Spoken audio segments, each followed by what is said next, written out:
សួស្តីបងប្អូនទាំងអស់គ្នាថ្ងៃនេះខ្ញុំចង់និយាយពីជំងឺមួយហៅថាទឹកដក់ខួរក្បាលរបស់ទារកនៅក្នុងផ្ទៃអ្នកទាំងអស់គ្នាប្រហែលជាបើកភ្នែកធំនៅពេលដែលពេទ្យប្រាប់ថាកូនខ្លួនឯងមានទឹកដក់ខួរក្បាលនៅក្នុងផ្ទៃជាពិសេសអ្នកម្ដាយថ្មីថ្មោងតែម្ដងហើយខ្ញុំជឿថាអ្នកទាំងអស់គ្នាមួយចំនួនធំអត់ដែលស្គាល់ជំងឺនេះទេអត់ដឹងថាវាជាជំងឺអីទេថ្ងៃនេះខ្ញុំចង់មកចែកម្លែកតើតើនឹងជំងឺមួយនេះក្នុងនាមខ្ញុំមិនមែនជាមនុស្សម្នាក់ដែលមានចំណេះដឹងផ្នែកវិទ្យាសាស្ត្រខ្ញុំមិនមែនជាពេទ្យហើយខ្ញុំក៏មិនមែនជាអ្នកជំនាញអ្វីទាំងអស់ខ្ញុំគ្រាន់តែជាមនុស្សម្នាក់ដែលបានដឹងដែលបានស្រាវជ្រាវទៅលើជំងឺមួយនេះហើយខ្ញុំចង់យកព័ត៌មានមួយនេះមកចែកម្លែកឲ្យអ្នកនរគ្នាបានដឹងថាវាជាជំងឺអ្វីវាមានលក្ខណៈយ៉ាងម៉េចហើយដោះស្រាយដោយរបៀបណាតើតើជាមួយនឹងការដោះស្រាយទៅលើផ្លូវចិត្តចំពោះមេដាដែលពេទ្យប្រាប់ថាកូនមានជំងឺមួយនេះជំងឺនេះហៅថាទឹកដក់ខួរក្បាលអ្នកនរគ្នាប្រហែលជាធ្លាប់ឃើញអ្នកខ្លះមានក្មេងម្នាក់ដែលទំហំក្បាលគាត់ធំមែនតើធំឡើងធំជាងមនុស្សធំជាង2-3 ដងណាហើយខ្លួនគាត់ក៏ធំដែរគេដាក់លើរតែហុញដូចជាលើស៊ីក្លូអាសាឃើញខ្ញុំអាសាឃើញច្រើនដងដែរខ្ញុំគាត់តែឃើញកូននឹងខ្ញុំឆ្ងល់ថាម៉េចបានកូននឹងអញ្ចឹងខ្ញុំមិនដឹងថាកូននឹងកើតជំងឺទឹកដក់ខួរក្បាលសោះរហូតដល់ពេលដែលខ្ញុំបានស្គាល់ជំងឺមួយនេះជំងឺទឹកដក់ខួរក្បាលហ្នឹងកើតមាននៅលើទារកហ្នឹងគឺធម្មតានៅក្នុងខួរក្បាលរបស់យើងហ្នឹងវាមានទឹកហើយវាមានតយោមួយដែលអាចបង្ហូរទឹកហ្នឹងចូលមកក្នុងខ្លួនរបស់យើងក៏ប៉ុន្តែទារកហ្នឹងគឺអត់មានតយោហ្នឹងទេគឺវាស្ទះបិទចិត្តតែម្ដងក្នុងខួរក្បាលហ្នឹងធ្វើឲ្យទឹកហ្នឹងអត់អាចទៅណារួចវាកកនៅក្នុងខួរក្បាលហ្នឹងវានៅពេញខួរក្បាលតែម្ដងធ្វើឲ្យក្បាលរបស់ទារកហ្នឹងធំឡើងហើយទឹកដក់ខួរក្បាលហ្នឹងជាទូទៅនៅក្នុងខួរក្បាលរបស់មនុស្សយើងវាតែងមានទឹកជារឿងធម្មតាក៏ប៉ុន្តែសម្រាប់ទារកនៅពេលដែលមានទំហំត្រឹមតែ8 mm ចុះក្រោមគេចាត់ទុកថាជារឿងធម្មតាចាប់ពី8 mm ទៅដល់10 mm ជាសញ្ញាមួយគេថាពណ៌លឿងពេទ្យចាប់ផ្ដើមប្រាប់យើងថាអាចមានសញ្ញាគ្រោះថ្នាក់ទៅថ្ងៃមុខឲ្យយើងធ្វើការត្រៀមចិត្ត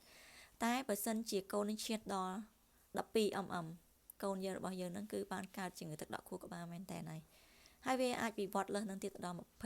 mm 25 mm អញ្ចឹងទៅអាហ្នឹងគឺជាគេថាជំងឺមួយដែលធ្ងន់ធ្ងរប៉ះពាល់ខ្លាំងទៅដល់ខួរក្បាលរបស់ក្មេងតែក្មេងនឹងអាចនឹងពិការខ្ញុំសូមនិយាយត្រឡប់មកដល់ទំហំទឹករបស់ខួរក្បាលវិញបើសិនជាទំហំក្រោម8 mm ហ្នឹងពេទ្យខ្លះគឺប្រាប់យើងពេទ្យខ្លះប្រាប់យើងទេដោយសារតែគេចាត់ទុកជារឿងធម្មតាតែចាប់ពី8 mm ដល់10 mm គេនឹងប្រាប់យើងឲ្យធ្វើការត្រៀមចិត្តហើយតើតើជាមួយជំងឺមួយនេះខ្ញុំសូមបញ្ជាក់ជំងឺមួយនេះអត់មានវិធីព្យាបាលទេហើយក៏អត់មានដំណោះស្រាយដែរស្ដាប់ដល់កន្លែងនេះកុំអាភ័យស្ដាប់ខ្ញុំឲ្យចប់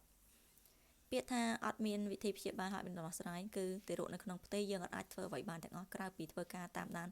ពី1ខែទៅ1ខែជាទូទៅអ្នកដែលកូនមានបញ្ហាមួយនេះពេទ្យតែងតែណាត់ឲ្យជួបក្នុងរាល់1ខែ2ដងធម្មតាគេណាត់អេកូ1ខែតែម្ដងហើយតែអ្នកដែលមានបញ្ហានេះពេទ្យឲ្យណាត់2សប្ដាហ៍ម្ដងទៅអេកូតាមដានទំហំទឹកថាមានការប្រែប្រួលឬក៏វិវត្តយ៉ាងណាខ្ញុំសូមបញ្ជាក់ទៅលើកន្លែងនេះមួយទៀតបើសិនជាទំហំទឹកពេទ្យអេកូយើងហ្នឹងគាត់អេកូបានសុក្រិតច្បាស់លាស់បើសិនជាទំហំទឹកហ្នឹងវាប្រែប្រួលតិចតួចវាលោតត្រឹមតែ 0.5 ឬក៏1ក្នុងរយៈពេល1ខែខ្ញុំសូមជូនជាដំណឹងថា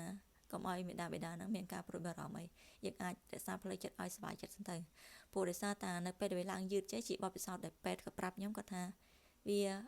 អត់មានអីគួរឲ្យព្រួយបារម្ភខ្លាំងទេលើកឡើងតែករណីក្នុងរយៈពេលកន្លះខែមួយខែវាលោតទៅលោតមកលឿនមែនតែវាលោតឡើង2ឬក៏3អាហ្នឹងទៅជាសញ្ញាគេថាប្រកាសអាសន្នចឹងខ្ញុំសូមបញ្ជាក់តាមដានមើលថាបើសិនជាវាលោតតិចក្នុងរយៈពេល1ខែត្រឹម 0.5 ឬក៏1 mm យើងរក្សាផ្លូវចិត្តយ៉ាងបានល្អសប្បាយចិត្តញ៉ាំអីធម្មតាចឹងទៅហើយខ្ញុំសូមបញ្ជាក់អ្នកម្ដាយទាំងឡាយពេលដែលកូនកើតជំងឺហ្នឹងកុំពិបាកចិត្តអត់ញ៉ាំ stress ហើយមួយទៀតបើប៉ះពេទ្យខ្លះពេទ្យដែលខ្វះគេថាក្រមសីលធម៌បំភ័យយើងឲ្យយើងទិញនេះទិញនោះឲ្យញ៉ាំឲ្យច្រើនវីតាមីនលក់នេះលក់នោះសូមធ្វើការឆែកមើលពេទ្យថ្មីឲ្យហើយទៅព្រោះពេទ្យហ្នឹងជាពេទ្យគ្រាន់តែចង់បានលុយយើងទេដោយសារតែខ្ញុំស្រាវជ្រាវមកច្រើនឯកសារក៏ដូចជាបទពិសោធន៍អ្នកដែលគាត់ជួបផ្ទាល់ច្រើនអ្នកឯងគឺគេអាចធ្វើអ្វីបានទាំងអស់វីតាមីននេះក៏ជួយអត់បានដែរវាគ្រាន់តែជាវីតាមីនមួយដែលពេទ្យលក់ចង់បានលុយតែប៉ុណ្ណោះយើងធ្លាប់ញ៉ាំប៉ុណ្ណាញ៉ាំប៉ុណ្ណឹងទៅអ្វីដែលគេល្អដែលថាល្អចំពោះកូនយើងញ៉ាំធម្មតាទៅតែមិនមែនទៅបូកវីតាមីនបន្ថែមញ៉ាំឲ្យលើសលប់ដើម្បីព្យាបាលកូនគឺអត់ជាទេ ជំងឺមួយនេះកូនយើងរបស់យើងបើសិនជាគាត់មានសំណាងខ្ញុំនិយាយទៅលើសំណាងហ្មងគឺគាត់នឹងព្យាបាលនឹងសម្របសម្រួលដោយខ្លួនឯងនៅពេលដែលគាត់កើតចេញមកប៉ុន្តែបើគាត់អត់សំណាងវានឹងវិវត្តធំហើយគេនឹងធ្វើការព្យាបាលនៅពេលដែលកូនយើងកើតចេញមកវិញដោយធ្វើការចោះបង្ហូរទឹកនឹងដាក់ទៅយោបង្ហូរពីខួរក្បាលចូលមកក្នុងកាពះរបស់កូនយើង